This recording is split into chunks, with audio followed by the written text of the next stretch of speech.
ಸಿದ್ದರಾಮಯ್ಯ ರಾಜೀನಾಮೆ ಕೊಡ್ತಾರೆ ಅನ್ನೋದು ನಂಬಿಕೆ ನನಗಿಲ್ಲ. ಸಿದ್ದರಾಮಯ್ಯ ಎಲ್ಲೋ ಒಂದು ಜಾಗದಲ್ಲಿ ಅಧಿಕಾರ ಕಂಡ್ಕೊಂಡು ಕೂತಿದ್ದಾರೆ ಅನ್ನೋ ಅನುಮಾನ ಗುಮಾನಿ ಕಾಡುತ್ತೆ ನಮಗೆ. ಯಾಕೆ ಸಿದ್ದರಾಮಯ್ಯ ಆಟ ಹಿಡ್ಕೊಂಡು ಕೂತಾರೆ ಅಂತ ನಮ್ಗೆ ಅರ್ಥ ಆಯ್ತಾ. ರಾಜಕೀಯ ನೋಡಿದ್ರೆ ನಮ್ಗೆ ಆವತ್ತಿಂದ ಏಸ್ಕೇನೆ ಅವ್ರವ್ರದ್ದು ಸ್ವಾರ್ಥಕ್ಕಾಗಿ ರಾಜಕಾರಣ ಮಾಡ್ತಾವ್ರೆ.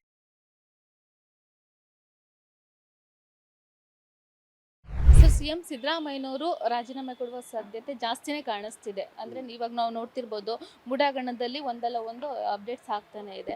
ಸೊ ಇವರು ರಾಜೀನಾಮೆ ಕೊಟ್ಟರೆ ನೆಕ್ಸ್ಟ್ ಯಾರು ಆಗ್ಬೋದು ಸಿಎಂ ಅಂತ ಅನ್ಸುತ್ತೆ? ಯಾಕಂದರೆ ಖರ್ಗೆ ಅವ್ರನ್ನ ಕರ್ಕೊಂಡು ಬರ್ತಾರೆ ಅನ್ನೋದು ಒಂದು ಮಾತಿದೆ. ನಮ್ಮ ಖರ್ಗೆ ಅವರು ಸೀನಿಯರ್ ಇದ್ದಾರೆ.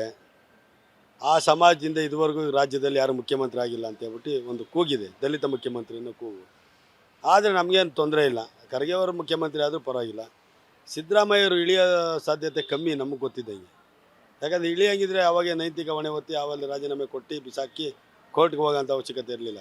ಅವ್ರು ಹೇಳ್ತಾಯಿದ್ರು ನ್ಯಾಯಾಂಗ ಹೋರಾಟ ಮಾಡ್ತೀವಿ, ನ್ಯಾಯಾಂಗದಲ್ಲಿ ಏನಿದೆ ನಮ್ಗೆ ನಂಬಿಕೆ ಇದೆ, ನ್ಯಾಯಾಂಗ ಏನು ಹೇಳುತ್ತೋ ಅದಕ್ಕೆ ನಾವು ತಲೆ ಬಾಗ್ತೀವಿ ಅಂತ. ಇನ್ನೂ ಅವ್ರಿಗೆ ಮೇಲೆ FIR ಆಗಲಿಲ್ಲ. FIR ಆಗೋಕ್ಕೇನೋ ಕೋರ್ಟ್ ಆದೇಶ ಮಾಡಿದೆ ಅಂತ ಹೇಳ್ತಾರೆ. ನಮ್ಗೆ ಅದ್ರ ಬಗ್ಗೆ ಸರಿಯಾದ ಮಾಹಿತಿ ಇಲ್ಲ. ಸಿದ್ದರಾಮಯ್ಯ ರಾಜೀನಾಮೆ ಕೊಡ್ತಾರೆ ಅನ್ನೋದು ನಂಬಿಕೆ ನನಗಿಲ್ಲ. ಕೊಡಲ್ಲ ಅವರು. ಖರ್ಗೆ ಅವ್ರನ್ನ ಬಿಟ್ಟರೆ ಬೇರೆ ಇನ್ಯಾರು ಆಗ್ಬೋದು ಅಂತ ಅನ್ಸುತ್ತೆ? ಖರ್ಗೆ ಅವ್ರು ಬಿಟ್ಟರೆ ಬೇಕಾದ ಜನ ಇವರು ನಮ್ಮ DK ಶಿವಕುಮಾರ್ ಇದ್ದಾರೆ, ನೆಕ್ಸ್ಟ್ ಕಟ್ MB ಪಾಟೀಲ್ ಇದ್ದಾರೆ, ಸುಮಾರು ಜನ ಇದ್ದಾರಮ್ಮ, ಬೇಕಾದಷ್ಟು ಜನ ಇದ್ದಾರೆ. ಲೀಡ್ರ್ಗಳೇನು ತೊಂದರೆ ಇಲ್ಲ. ಅನ್ಸುತ್ತೆ ಮೂಡಾಗಣದ ಬಗ್ಗೆ? ಮೂಢ ಹಗರಣ ಆಗಬಾರ್ದಾಗಿತ್ತು, ಆಗಿದೆ. ಅದು ಸತ್ಯಾಸತ್ಯತೆ ಹೊರಗೆ ಬರಬೇಕು. ಏನಿದೆ ಏನಿಲ್ಲ ಅನ್ನೋದ್ರ ಬಗ್ಗೆ ತನಿಖೆ ಆಗಿ ಸತ್ಯತೆ ಹೊರಗೆ ಬಂದರೆ ನಿಜ ಜನತೆಗೆ ಗೊತ್ತಾಗುತ್ತೆ. ಗೊತ್ತಾದರೆ ಒಳ್ಳೆಯದು. ಯಾರೇ ಮಾಡಿದ್ರು ತಪ್ಪು ಯಾರು ಮಾಡೋರು ಅಂದರೆ ನಮಗೂ ಗೊತ್ತಿಲ್ಲ, ಏನು ಗೊತ್ತಿಲ್ಲ. ಈಗ ಕೋರ್ಟ್ ಮುಖಾಂತರ ತಪ್ಪಾಗಿದೆ ಅಂತ ಹೇಳ್ತಾ ಇದ್ದಾರೆ. ನೋಡೋಣ ಅದ್ರ ಬಗ್ಗೆ ಏನಾಗುತ್ತೆ ಅಂತ. ಅದನ್ನು ತಿಳ್ಕೊಂಡು ಮಾತಾಡ್ಬೋದಲ್ವಾ. ಇನ್ನೊಂದೇನಂದ್ರೆ ಹೈಕೋರ್ಟ್ ತನಿಖೆ ಆಗಬೇಕು ಅಂತ ಹೇಳಿದ್ರು ಕೂಡ ಸಿಎಂ ಸಿದ್ದರಾಮಯ್ಯನವರು ರಾಜೀನಾಮೆ ಯಾವುದೇ ಕಾರಣಕ್ಕೂ ಕೊಡೋಣ ಅಂತ ಪಟ್ಟಿಟ್ಟು ಕೂತಿದ್ದಾರೆ. ಏನು ಅನ್ಸುತ್ತೆ ಸಿಎಂ ಸಿದ್ದರಾಮಯ್ಯನವರ ಬಗ್ಗೆ ಹೇಳಿದ್ರು? ಸಿದ್ದರಾಮಯ್ಯ ಎಲ್ಲೋ ಒಂದು ಜಾಗದಲ್ಲಿ ಅಧಿಕಾರ ಕಂಡ್ಕೊಂಡು ಕೂತಿದ್ದಾರೆ ಅನ್ನೋ ಅನುಮಾನ ಗುಮಾನಿ ಕಾಡುತ್ತೆ ನಮಗೆ.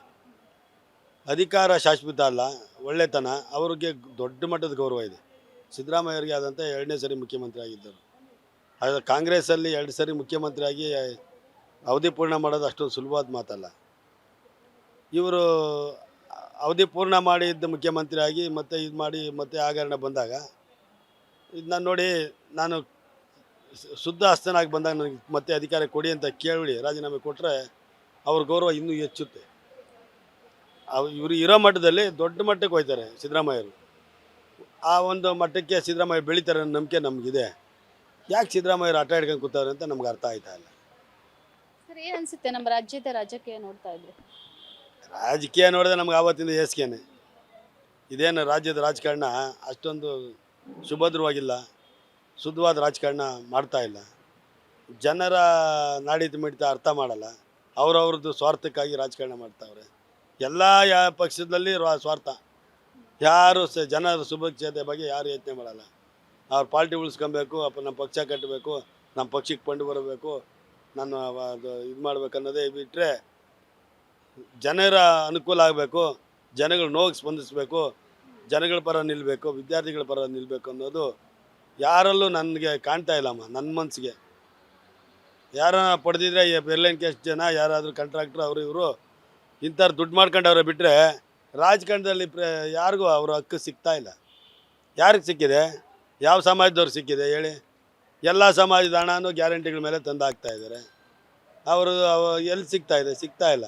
ತೆರಿಗೆ ಎಲ್ಲರೂ ಕಟ್ತಾವ್ರೆ, ಅವ್ರ ಸೌಲಭ್ಯ ಯಾರಿಗೂ ಸಿಗ್ತಾ ಇಲ್ಲ ಅಂತ ನನ್ನ ಅನಿಸಿಕೆ. Beat plus Karnataka.